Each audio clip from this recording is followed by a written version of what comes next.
Ew, ew, big fish-ish, man.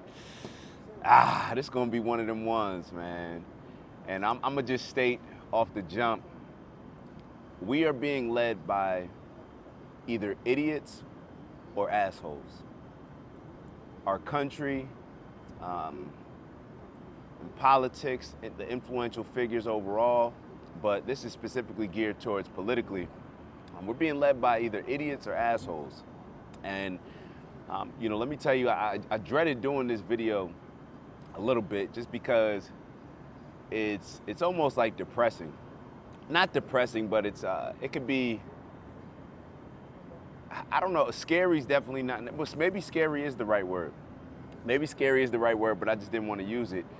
But what's going on right now, like the climate that our political leaders have created in this country, that we've allowed them to manipulate us into creating. Let me change that. We decide what we follow, especially from a fanatic and radical standpoint. They give out they market it to us. They market it to us in order to make sure that they're in control of us. However, we decide what we follow, and we decide how we follow it, what we listen to, and the energy that we take in and what we put out. So we're being led by idiots or assholes. It seems like, and it seems like we're choosing between the two. Like, do we want to choose this side, that may be thinking crazy, and I use the word crazy based on the stuff that is being pushed compared to where our thoughts may have been a year, 2 years, 3 years ago. Certain things that are just wild, how are they okay with pushing that to our culture and our country? And then you got, I guess there's people like that on both sides, but then there's also people on both sides that are just, that you may be okay with their overall stances on policies, but because they're such, seen as such assholes, it creates a problem. It creates a problem where people don't necessarily want to support. People won't even entertain those particular people's ideas and supporting them. So it's like, where does this leave us? And it leaves us in a pretty toxic space. And you talk to everybody, and you guys tell me, when you're just walking around throughout the country, I'm sure it may be amplified in certain areas compared to others, there's a certain level of discomfort amongst all of us, especially when you see somebody that may not look like you. There's a certain level of discomfort where we are very standoffish, and it's almost like a fear type of thing, where you see a lot of people. I used the example the other day where, a lot of times you get on the elevator, what's the proper thing to say? Hello, hi. Both people won't say anything. I'm guilty of it too. Sometimes I won't speak unless they speak. And then when somebody speaks, let's say as they're getting off, everything's super, super nice. You know what I mean? But if you don't speak, then it just, remains standoffish and whatnot. But then when they get off, it's like, oh yeah, have a good day. And it's like, damn, why wasn't the initial energy that? And it's because of the climate that we're in. It's because of the climate that we're in. We're fearful. Things are super divisive. And, we all have to make sure that we're checking ourselves and holding ourselves accountable to what we're pushing, the energy, what we're pushing out there, what we're accepting as reality, what we're accepting as truth, who we're listening to, and that we're not becoming fanatics. The problem is we are becoming fanatics. If you look at where we are, and on both sides, Democrats and Republicans, there's stuff that the Democrats are pushing that I'm like, yo, what the hell is wrong with these people? Like, how could you even think that this is okay? And then there's stuff on the Republican side where I tend to look at things a little bit more traditionally. I'm looking at it like, bruh, that ain't it. Like this ain't it. So I'll call out both, even though I may be more aligned with one, or I should say the principles, the foundational principles maybe. But either way, I'm not a part of either party, and I'm definitely not a fanatic of either party, as if I'm rooting for a sports team. It's not in my best interest. It does nothing for me. It doesn't create a positive like outcome in any area. Being a fanatic of these parties, that's just my opinion. And when we become fanatics of these parties, we can be led anywhere. And that's why there's a lot of people in each party that is voting for a particular party, but a lot of the things that that party is pushing, those people would look at as crazy just a few years back. A lot of this stuff we would look at like, yo, this is crazy. Like, I'm not okay with that. But because our parties now align with that, then it's like, well, gotta support my party. I may not like that aspect of it, but what's the alternative, right? And it shouldn't be like that. But it's on us to decide whether or not it will continue to be like that. And even like I look back at where things used to be. I remember Malcolm X. Y'all know, if y'all don't know, Malcolm X and I have the same birthday. I always had a strong connection to Malcolm X. Just always felt it. Always appreciated the man that he was, the focus, the discipline, and how he was so courageous in standing up for the things that he believed in. Now, you may not believe in them, or you may not think that what he was doing was beneficial, depending on, what side of it you were on, or just depending on your perspective, what you've learned, or your experiences. Neither here nor there. That's not the point. The point that I want to make is the fact that Malcolm X was seen as a radical person. However, he used to still be invited onto different networks, and they used to have, like debates, not like debates where we saw where Trump was doing the town hall and he was like almost debating the lady. I don't know her name. I forget her name. And you go back to, it just got what some people call out of control. I don't necessarily think it got out of control, but I think that she wasn't really particularly sure of her role. And therefore she was kind of in the middle where, her personal opinions mixed in with fact checking, and it was just a little bit all over the place. They need a new structure, especially to deal with a guy like Trump, I'm just being honest. And to deal with, it needs to be a different type of structure to deal with a guy like Biden. And maybe the structure is just based off of, having almost like a panel, just like a research panel afterwards to kind of come on and fact check or do different things, or even in that moment, so where it's not just her, where they can kind of, get together and say like, well, you said this, and where it's not just a one-on-one debate, because really that's all that was. So I don't know what the exact structure would be, but that just showed me, as I think about that, compared to Malcolm X, which, he was a part of a group that a lot of people thought hated white people. A lot of people thought was a hate group. However, he was still invited on the shows, and they still conducted very respectful debates. And the debates didn't seem to get out of control, where people had polarizingly opposite views, but it was just a different level of professionalism when it came to sharing ideas, regardless of whether or not you agreed. And in a lot of these cases that I'm talking about, whether it was Malcolm X or Khalid Muhammad or a lot of other people that had what were seen as polarizingly radical views, they were still invited on these shows, and these issues were discussed. And a lot of times the issues were a lot more, the issues were a lot deeper that they were discussing, to where I can understand why there would be a certain level of hatred that would brew inside people compared to now. Now it's like we hate each other, or there's so much hate based on stuff where I don't even think people, like the majority of people, I'm just gonna throw it out there, like with the trans like a lot of the trans issues.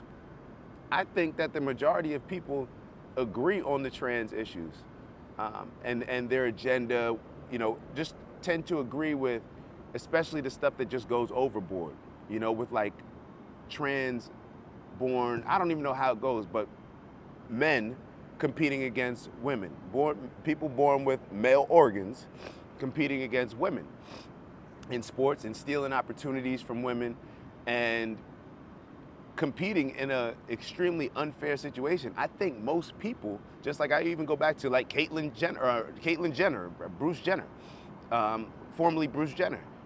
Even Caitlyn Jenner came out and said, like, this is ridiculous.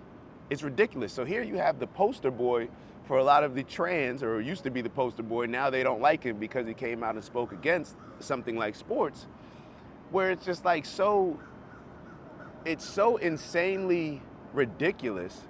But because a particular group has aligned themselves with that, with the Democrats, it's hard for a lot of Democrats to just say, oh no, that's ridiculous, because that's their group. And they feel like, well, the alternative is the Republicans, and I don't like them, and they're assholes, and all this other stuff. So they align themselves with a lot of these ridiculous ideals and ridiculous agendas. So where I believe, and I haven't taken a poll, but just based on the conversations that I've had with people, I believe that most people think that people born with male organs shouldn't be competing against women. But because things are where we are in society, it's like we will argue and hate each other over something like that, when my opinion is most of us agree on it. And that's just, like I said, where we are right now. This climate was created with, and maybe it's because, as I'm thinking about it, because these groups, their number one tactic in getting people to support them is using fear. They use fear rallying tactics to, if you don't vote for me, this group is trying to do this, destroy this, kill this. And then the other side, this group is trying to turn this into this. And everybody's just so fearful, and the fear breeds the hate. The fear breeds the hate, and it's almost as if, like, we should be, I'm thinking what would be ideal. Ideally, it would be, one group, let's say the Democrats, they have their opinion of how things would work better for the overall good of the country, and the Republicans have their opinion for what works best for the overall good of the country. But now what's happened is it's turned into sports fanaticism, where the Democrats are like, no, we're pushing our stuff for our people, and we want to destroy the other side. Whoever agrees with that stuff, we want to destroy the other side. And the Republicans like, no, we want our stuff, and we want to destroy that side. So what ends up happening is there's no, like, we remove the thought process of trying to figure out what's good for the overall good of the country. It's just, I'm standing on my stuff, my family, my side, my group, and I don't care what happens to the other side. And that has created a lot of issues, and it's led, not the political leaders, because the political leaders, they're just gaming all of us. They're just gaming all of us. They push agendas that they don't believe in. It doesn't matter. To them, it's just a game of, how can I get the most votes? Who do I need to appeal to get votes? We all know this. That's just what politics is. The problem is how it affects us common folk. Whether you're out here rallying and putting your life at risk, doing silly stuff, or something that you may not believe is silly, standing on something, and you think holding a fence or holding a picket sign is gonna help, I don't know. Or putting yourself at risk to, whether it's, I don't know. We've seen both sides. We've seen January 6th, we've seen the Democrats push their agenda of defund the police, and then you get these places like in Seattle, or I think it was in Seattle, where, you have the people over, run the police stations, and then they create their own towns, and you got people getting killed and stuff, and it's just a very toxic place that this world has come to in America, and I'm sure it will spread throughout the world. I'm sure this type of thinking, this type of energy will spread throughout the world. I don't know whether they're laughing at us, whether they're nervous, fearful of what may happen. I don't know. I don't know. But as far as what's going on here, this ain't it. This ain't it. And it's teaching our younger generations that this is okay. So we can only expect, like if we're here now, then it's not like we place a lot of hope and faith in our leaders to say, you know what, we're moving in the wrong direction. Let's kumbaya. Let's figure out how we can come together, be more bipartisan, work with like we may have different views of how to push the country forward. However, we all have at heart just the want to make this country a better place for the majority, all of our citizens. We're not there. So what can we expect 10 years from now, 20 years from now? It's like anything else. If something's rolling down a hill and it's constantly picking up speed, it's not gonna stop based on pressing the brakes. It gets harder and harder to stop that particular thing by pressing the brakes because it's picking up speed and momentum. So therefore, it's just gonna have to crash into something. So what are we gonna have to crash into? And sorry, I got a little bit of the sniffles. Sorry about that. So what does our crash look like? Because it definitely looks like, we're gonna have to crash out before we can kind of reset and, get things back in order. So we're not just flying down a hill fast with brakes that don't work or brakes that aren't equipped to stop this madness that we've created. So I let y'all know the other day that I'm running for president in 2024. So I don't know whether y'all will take this as, me just trying to appeal to you all to get your vote and support. But it's not. It's just me being real and observing, and me always constantly holding myself accountable. Because there's a lot of stuff that, I'll be totally honest, that the Democrats push that I can't stand, that I actually hate, because I see where it will lead us, and I also have an added level of hate for a lot of the stuff that they do, or dislike, whatever you like to call it, just based on the fact that I think that they've used us. I know that they've used us for so many years.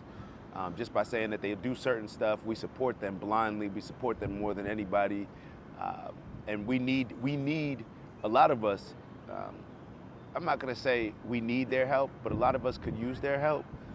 I think that the only reason why I won't say that we need their help is because I think that we are the only people that can fix our problems, and that's the only solution. I don't think that anybody's coming to help us, save us. I just don't think that that's how things work. However, when you push and support a certain group, then that group, you should require them to do certain things that are in your best interest, just like a lot of other groups do. And that's how they become more successful and are able to just elevate in different areas of life.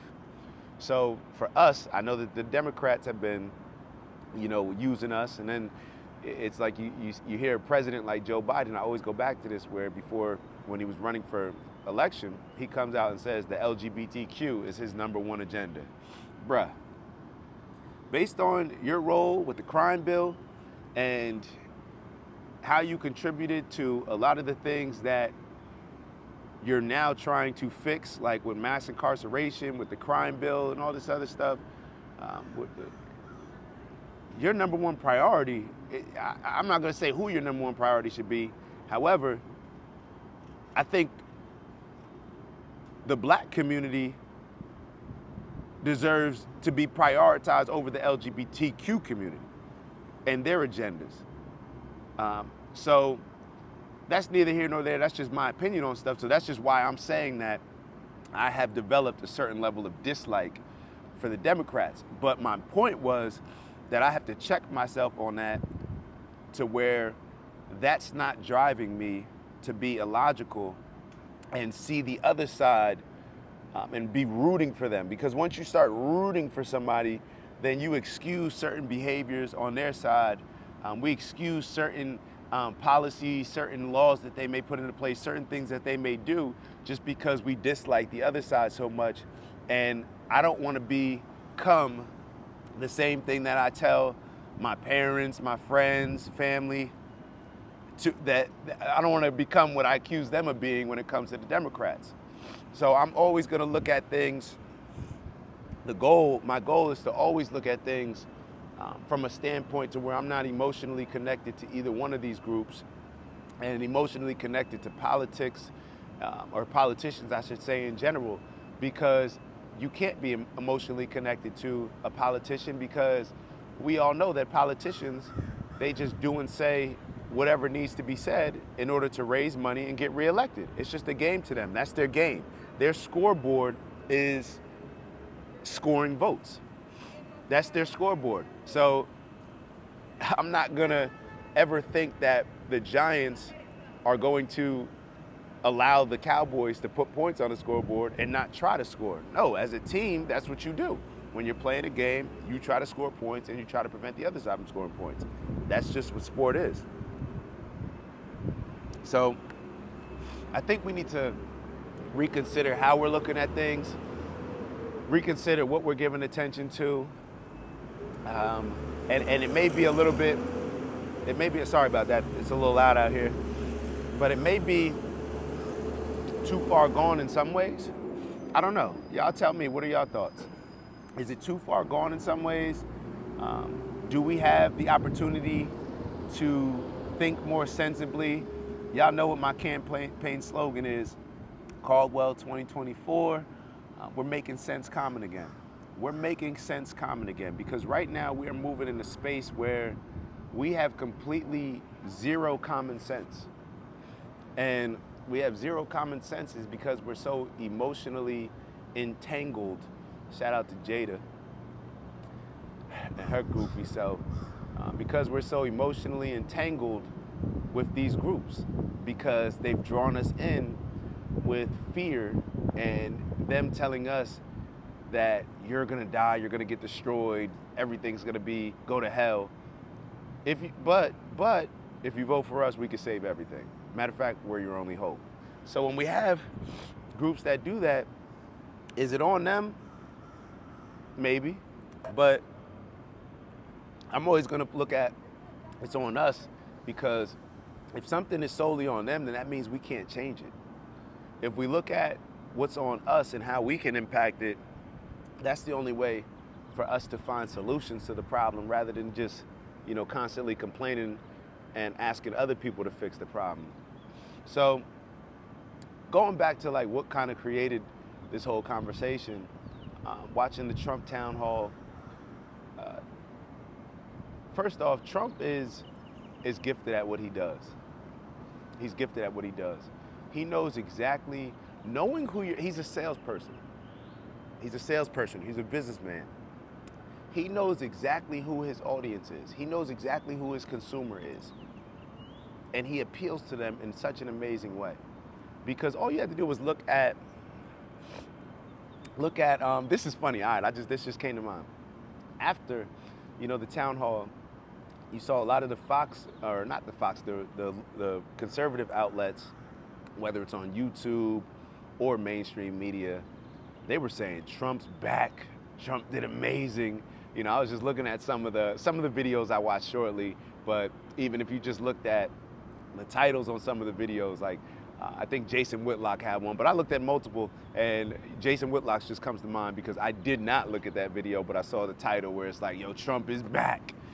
And you looked at the liberal media, whether it's mainstream or YouTube, and it was like, oh my God, this is disgusting.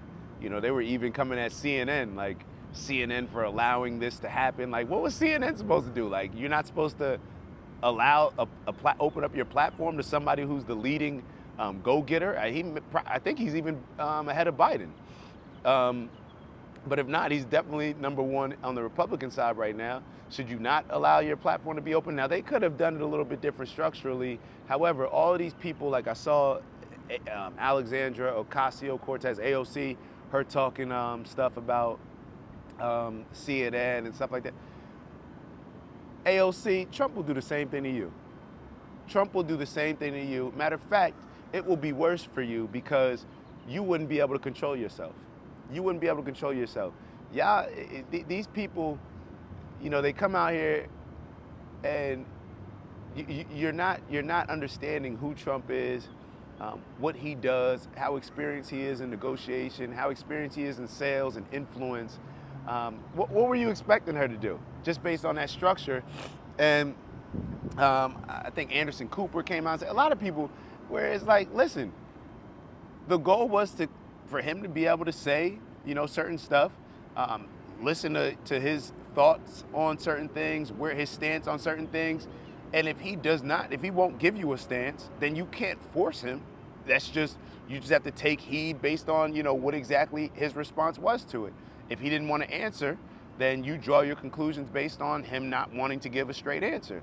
If, you know, he wants to have a back and forth, or if he wants to make certain claims and you say that's not true and he says it's true, it is what it is. The only thing that you can do is afterwards, you know, maybe fact check it or explain exactly, you know, what he was lying about, what he was telling the truth about, if he manipulated something, and say that. But like, I don't know what you were expecting, or all these people that are complaining.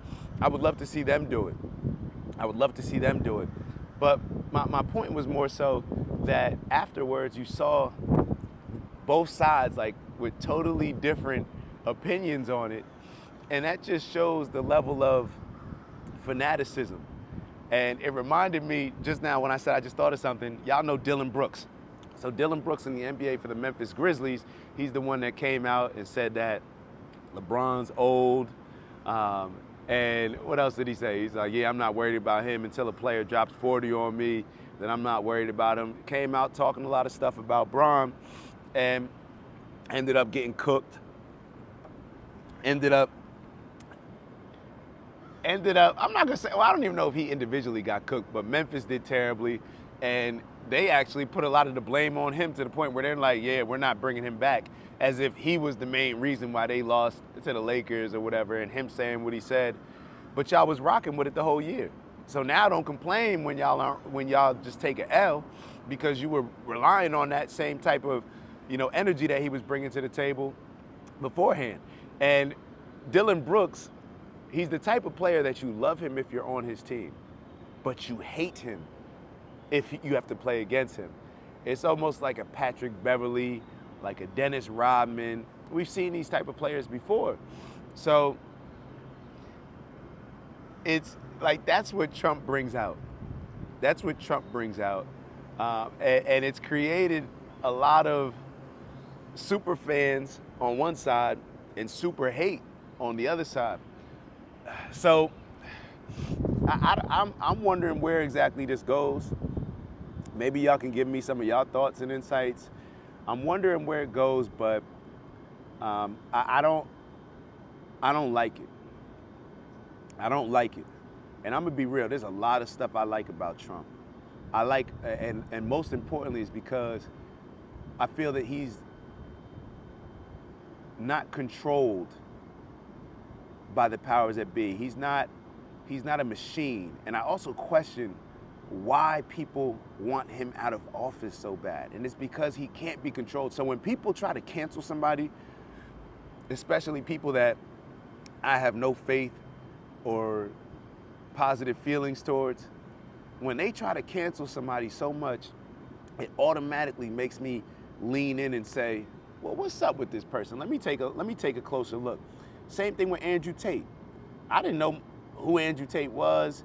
I may have seen some videos on him, but sometimes I'm under a rock. And I didn't know about him until people started saying he's terrible, we need to cancel him. And then I would listen to him, I'm like, everything he's saying, or the majority of stuff I'll say, because I don't want to say, oh, I agree with 100% of what he said. I don't agree with 100% of what most people say. However, it's I can't think of a situation that came to mind where I just heard something that he said and it didn't make sense. But here, to so many people, there was such a level of hate, and I know a lot of people say, "Oh, it's because he got in trouble for this before," and neither here nor there. That stuff I don't get involved with because for a few different reasons. Even like with Trump and his sexual abuse case, maybe I should do a video on that. I don't agree with a lot of these extending the statute of limit. What is it called? The statute of limitations, whatever. As far as you being able to go back 30 years, a lot of stuff. I shouldn't have just introduced that without giving y'all so much insight, but it is what it is. I don't like that type of stuff because it gives people a free reign. Like whenever you say something like, "Oh, believe women," like, so I'm supposed to believe everything that you say because you're a woman? Like, what's the difference between that and how would you feel if somebody said believe white people? Or if somebody said believe black people? Just because of your race, I'm supposed to believe you. Or just because of your sex, I'm supposed to believe you. No, that's why we have court. That's why we have the legal system. I'm not just believing anybody. Any group of people, you're not pointing me in a direction. I'm not just believing this person because they're Christian. I'm not just believing this person because they're Jewish. I'm not just believing this person because they're Muslim. I don't do that. That's goofy to me. Every situation needs to be judged accordingly, and that's why you have a legal system. So to push these type of campaigns where it's just believe this, believe, no, I'm not with that. So a lot of the stuff that, like I said, even these type of situations where most men have the same thoughts, and most women too. I had a conversation, I was talking to Maya, and I said, her thoughts initially, most women are going to gravitate and sympathize and empathize with the woman. And I said, in all these situations, and a lot of the men do it too, if they hate Trump. And I said, what's wild is a lot of these situations, until it happens to a male in your family, until it happens to a man, your little brother, your uncle, your dad, to where somebody can just come out and accuse them of something, and they are like the same law that our legal system that people like to embrace when it's on their side and say, hey, innocent until proven guilty. They like to say, no, just believe, no, they're guilty. They're guilty. That's not how things work. But people learn when hopefully you don't have to have it, but if somebody close to you goes through a situation where somebody may have lied or accused them of something and they didn't have the proper system to go about to prove, here I'm saying that they got to prove their innocence for them to be proven guilty, because it's innocent until proven guilty, especially in the court of public opinion, where you have legal officials that are supposed to be, political leaders that are supposed to stand on our system, stand on certain things, and instead it's nah, court of public opinion, they're guilty. And people just do what's convenient for them, what's in their best interest. It's the same thing where, they were talking about the Trump town hall, and they mentioned the fact that it was the liberal station, it was CNN, it was a Democrat guy, liberal guy, and he was saying, because Trump's made a comment that the person who shot and killed somebody involved in the January 6th incident was a thug. And then the Democrat guy on CNN, he came out and said, oh, he wasn't a thug. That police officer was doing his job. He was standing up, doing what a police officer. It's so funny how that group, the same group that was pushing defund the police and forget the police, all this other stuff, when it's in their best interest over here, now they're supporting that group over there. And Trump, the same thing, the same person that was, the party of police and that stuff. Normally all the Republicans and conservatives are on this side, but now they're on that side when it's convenient. So you just learn how goofy these people are. And for me, maybe the biggest takeaway is stop putting such a, what can I put it? Stop elevating these people in our minds. These politicians are no more intelligent than us. In a lot of ways, they have a lower moral compass. Their principles are compromised. Their values are compromised. So we're holding people in high regards that don't deserve to be held in high regards. And that's based on their actions. I think we all should be judged based on our actions. And their actions don't deem them to be held in high regard. It just is what it is.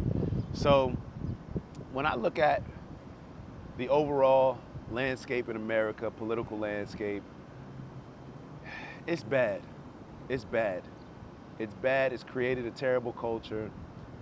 I hate leaving off messages or to y'all or conversations with y'all where it being on such a low note without offering any solutions. But I already gave y'all the solution. Vote for me for president. We're gonna figure this stuff out. Vote for me for president, and start to see things from a perspective to where you're not a fanatic. You're not a fanatic. Whenever we become emotionally invested in something, we lose control. We lose control. Let me sit over here so I could get rid of some of this sun. But whenever we become emotionally invested in something, we lose our logic, our ability to think, our ability to process things without emotion, ability to see things in ways that make sense. We lose our ability to think and use common sense. So these are my opinions on this. Hopefully we can get to a position to where we're in a more intelligent state, because if not, we all need to ask ourselves, where are we going to end up? Are we comfortable with our actions now, knowing how they'll impact us 10, 20, 30, 40, 100 years from now? Are we comfortable with our actions right now, knowing that we're setting up the next generation right now based on our leadership and guidance to be in the position that they're going to be in 10, 20 years from now? So we can either set them up and set a standard that was more aligned with when I was talking about when we used to do the debates that were more professional, to where people who could have polar opposite views but still conduct a respectful, for the most part, conversation and debate. Debates are positive. Debates are amazing. Debates allow us to all grow, to understand different individuals, and to have certain takeaways based on that debate that are going to allow us all to grow, learn, and elevate in different areas of our life. But what we're seeing right now is that it's become so toxic one, and that it's become so, I don't even know if this is a word, fanaticized. But we're gonna rock with it. Things have become so fanaticized, and we've allowed it to be. We got to take ownership for that. We have to take ownership for that, because we're the fans. I'm not putting the ownership of, the gladiators or the people that run the gladiator sport to make it as gruesome as possible to get fans to come. I'm putting the onus on us because we keep supporting it. I'm not putting the onus on these goofy entertainers that just put out whatever, and no matter how it impacts us. I put the emphasis on us because we control it based on the dollars that we spend. And why do I not put the onus on them? Because it's not going to lead us to any solution that's positive for us. They're always going to be controlled by money. Politicians are controlled by money. So therefore, if we let them know that you're only getting our support, money, whatever that may be, if you move in a more professional manner, if you move in a manner that's more beneficial for the overall good of our country, and for us to interact in society. We do not live in a society to where we can just be around people that agree with us or see things the way that we see things or look like us. Isn't that what we are so proud of in America? Isn't that what we stand on? This melting pot that we've created here.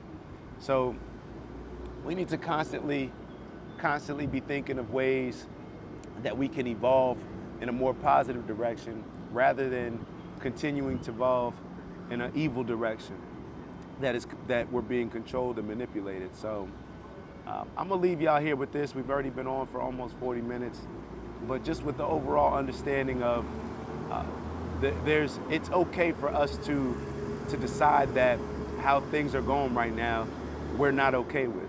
It's okay for us not to agree with what's going on right now, and it's okay for us to take a stand and not support it. And it's okay for us to find others that we will support.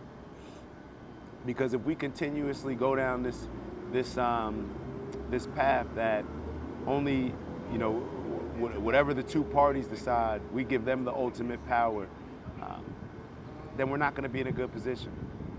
And maybe it's time to revisit a conversation for open primaries, to where it's not just, okay, the Democrats nominated this person, Republicans nominated that person. Maybe we just keep the primaries open so we can just, no matter whether you're a registered Democrat, registered Republican, or whoever, registered independent, we can all vote so we can make sure that we're getting the best candidates.